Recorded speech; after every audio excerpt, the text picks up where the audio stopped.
Kung mayroong napakabait, Pilipino na. Basta matino ang nagpapatupad. Iyan po ang nagustuhan ko sa Duterte administration. Ako po'y nangangarap na ang Duterte mabalik. Pansinin nyo, noong panahon niya na nakaupo, mga politiko'y takot na gumawa ng mali. Pati pulis, pati sundalo, takot. Aba, biglang, anong nangyari? Ngayon ang mga kurakot mga nakaupo. Bakit ang isang obispo ay sumusuporta sa ganito? Aba, hindi masamang mangarap ng pag-unlad ng pagkakaisa sa bansa natin. Alam niyo po, sa edad kong ito, marami na po akong kasigida dito, mga 30 anyos. Huwag kayong magpapahalata. Sa paglalakbay ko po, Hong Kong lang. Ang mga Pilipino, pag nasa Hong Kong, kang babae. Hindi nagtatapo ng balat, ng candy, nilalagay sa bulsa. Pag naka-red, tigil. Kahit walang lumalakad na sasakyan, walang tumatawid. Ilalayo pa natin sa Subic ang Pilipino pag nasa Subic, ang babait, law-abiding citizen. Ang tanong, bakit? Alam nila kasi, hindi sila paglalaruan, hindi sila bibiruin ng gobyerno sa Hong Kong. Naran po ba kayo? Ang totoo niyan, yung katabi mo, matino yan. Pakisabi mo sa katabi mo, matino yan. Pag matino ang nagpapasunod. Amen po ba? Amen po ba? Nako, kung mayroong napakabait, Pilipino na. Basta matino ang nagpapatupad. Iyan po ang nagustuhan ko sa Duterte administration.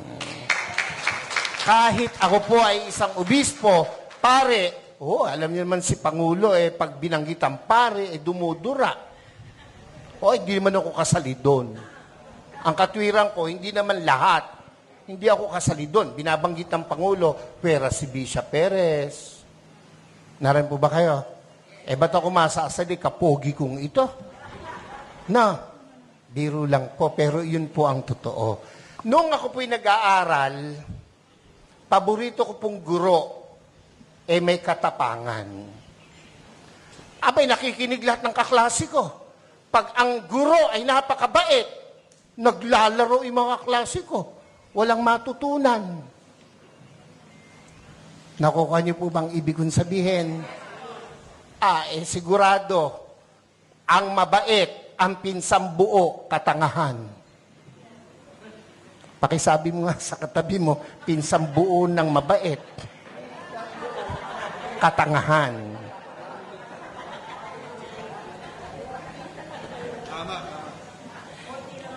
Ako po ay isang professor din by profession. Isa po ako sa kinatatakutan ng mga estudyante.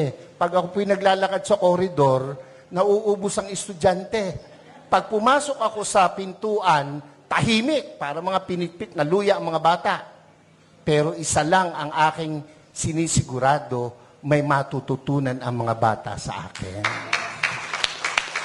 Kaya po, ako ay kinatatakutan, pero pinakamamahal ng mga estudyante. Naran po kayo. Naran po kayo. Ako po'y nangangarap na ang Duterte mabalik. Yung mga hindi pumalakpak, bahala kayo. Naran po kayo. Pansinin nyo, noong panahon niya na nakaupo, mga politiko'y takot na gumawa ng mali. Pati pulis, pati sundalo, takot. Aba, biglang, anong nangyari? Ngayon ang mga kurakot mga nakaupo. Naran po kayo? Ako, tayo may hindi pinanganak kahapon. Alam natin yan. Bakit ang isang obispo ay sumusuporta sa ganito? Aba, hindi masamang mangarap ng pag-unlad ng pagkakaisa sa bansa natin. Kung hindi tayo magsasalita at kikilos, kung hindi tayo magpapakita ng puwersa, ng lakas, sino ang gagawa nito? No, kung palakpak lang, hindi mo magawa, lalo na sa rally, hindi mo kaya.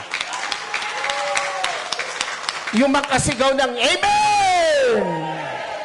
Oy, yan yung matatapang. Yung mga hindi nakikain lang yun. Yung mga ganon, kumain lang yun ng kanin at ulam kanina. Nakakalimutan na. Dapat, ito ang tandaan nyo, ang buhay natin, minsan lang. Pakisabi mo sa katabi mo, mamamatay ka rin. Sabihin mo, malapit na.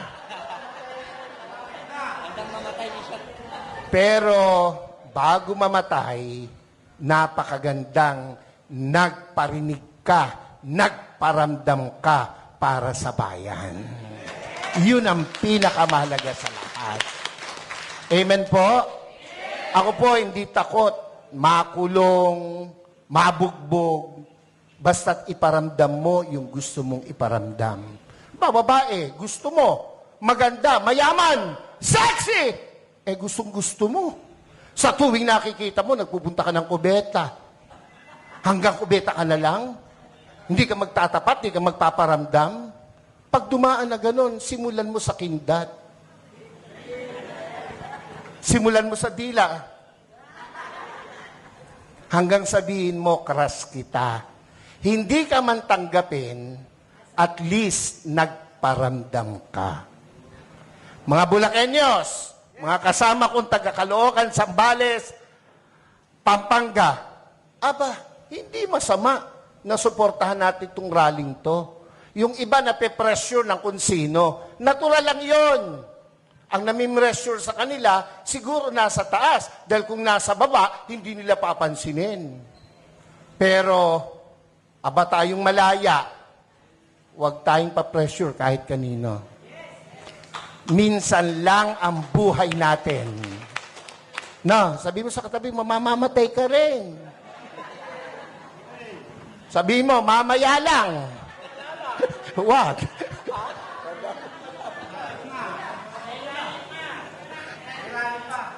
Dapat iparinig natin, iparamdam natin ang ating saloobin. We are not against the government. Never.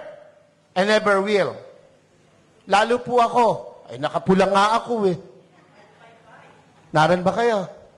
Pero, kailangan nilang makita, kanilang dapat marinig, ang dapat makita at marinig. Gera? Handa ba ang Pilipinas sa gera? Ha?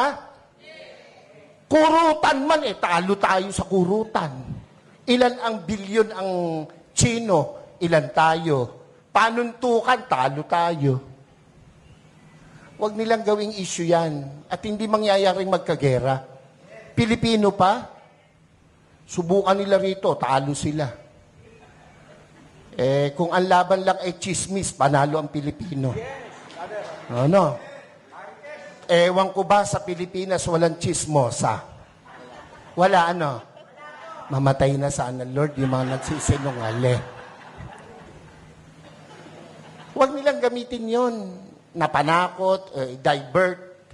Yung binanggit ni kapatid tungkol sa ayuda, wala akong question dun Ang question ko ron ay nakakarating ba sa tamang tao yung ayuda? Ako hindi pa nakakaranas ng ayuda. Ewan ko itong mga kasama ko sa harapan. Nakatanggap na ba kayo? Ayuda. Kayo ba'y nakatanggap na? Kaya kayo magrarally, hindi pa kayo nakakatikim. Ako po'y nagbibiro lang, pero iyon po'y katotohanan. Kung iyan napupunta sa tama. Yan lang panahon ni Pangulong Duterte, kino-question ko na ang sana ito'y mapalabas, makuha ng SMNI. Yung binibigay natin sa 4-piece. Ako, yung dole, yung mga tupad na nagwawalis at nagdadamo, 1 oras lang ang naipapile 8 hours. So walang problema ang gobyerno, yung nagpapatupad. Naran po kayo. Yung 4-piece, hanapin mo mga nanay, isinasanla yung card. Nangagsusugal. Kung ang binibigyan ba niya ay matitinong kagaya ng nasa harapan ko ngayon, yung mga hindi nag-yes, bahala kayo. Ako'y nangangarap ng maganda sa inyo, kayo hindi nangangarap. Naran po ba kayo? Hindi ako against dyan, pero dapat tama ang binibigyan. Naran po kayo? Pag dumaan sa politiko, dole, ang magwawalis, mayayaman pa sa amin. Pero naka-uniform, nasa lilim, nagkikwentuhan. Ang pinagkikwentuhan, ganito lagi. Alam mo ba? Yun mga introduction ng mga chismoso. Alam mo ba?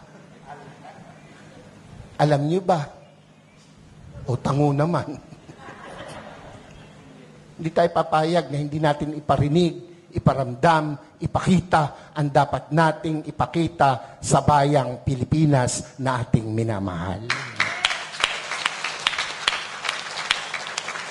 Ako po, kung matetreten sila sa pagtakbo ng mga Duterte, matreten sila.